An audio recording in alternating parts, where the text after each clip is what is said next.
Good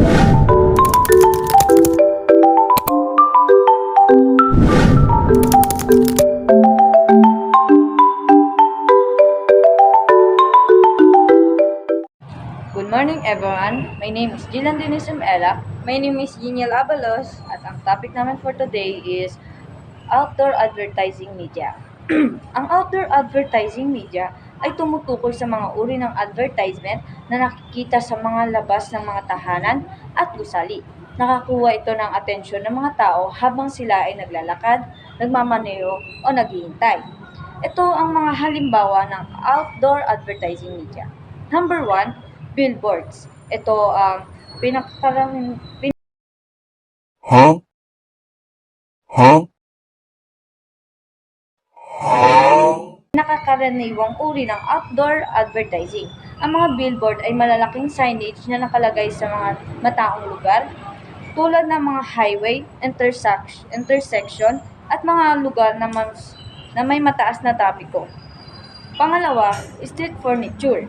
Ito ay mga advertisement na nakalagay sa mga pampublikong kagamitan tulad ng mga bus stop, lamppost, at mga bench.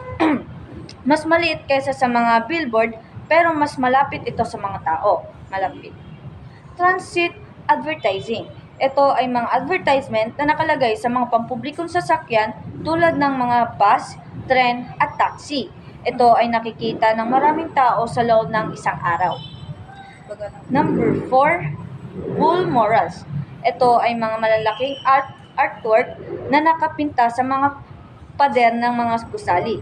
Ito ay nakakuha ng atensyon at maghatid ng mensahe. At number 5, Panglima, digital signage. Ito ay mga digital na display na nagpapakita ng mga advertisement, balita at iba pang impormasyon. Ang mga ito ay matatagpuan sa mga shopping mall, airport at iba pang mga pampublikong lugar. Pang-anim, skywriting. Ito ay isang uri ng advertising na gumagamit ng mga eroplano upang magsulat ng mga mensahe sa kalangitan. Pangpito, balloons. Ang mga lubon na may mga advertisement ay maaaring gamitin sa mga kaganapan, parke at mga lugar na may matataas na trapiko. mga benepisyo ng outdoor advertising. Mataas na visibility. Ang mga advertising na ito ay nakikita ng mga maraming tao, malawak na reach, maaaring umabot ng outdoor advertising ang iba't ibang demograpiko. Pangatlo, mataas na impact. Ang mga malalaking advertisement ay maaaring magkaroon ng malakas na epekto sa mga tao.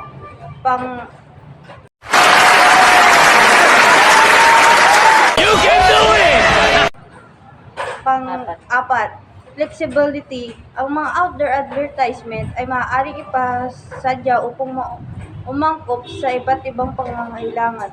May dalawang uri ng outdoor advertisement media na nandito na ang tradition and technology. Ang traditional outdoor advertising Oh my God! Wow! media Ay mga uri ng advertisement na nakikita sa labas ng mga tahanan at gusali at kadalasang ginagamit bago pa lumaganap ang digital advertising. Narito ang ilang halimbawa: billboard, poster, wallscape, street furniture, transit advertising, airport advertising. ang technology outdoor advertising media ay tumutukoy sa mga uri ng outdoor advertisement na gumagamit ng digital na teknolohiya upang mapaganda at mapahusay ang kanilang epekto. Narito ang ilang halimbawa: digital billboards, digital signage, interactive billboards, geo-targeting, beacon technology, and 3D holograms. And ito lang po ang ano ng. Thank you.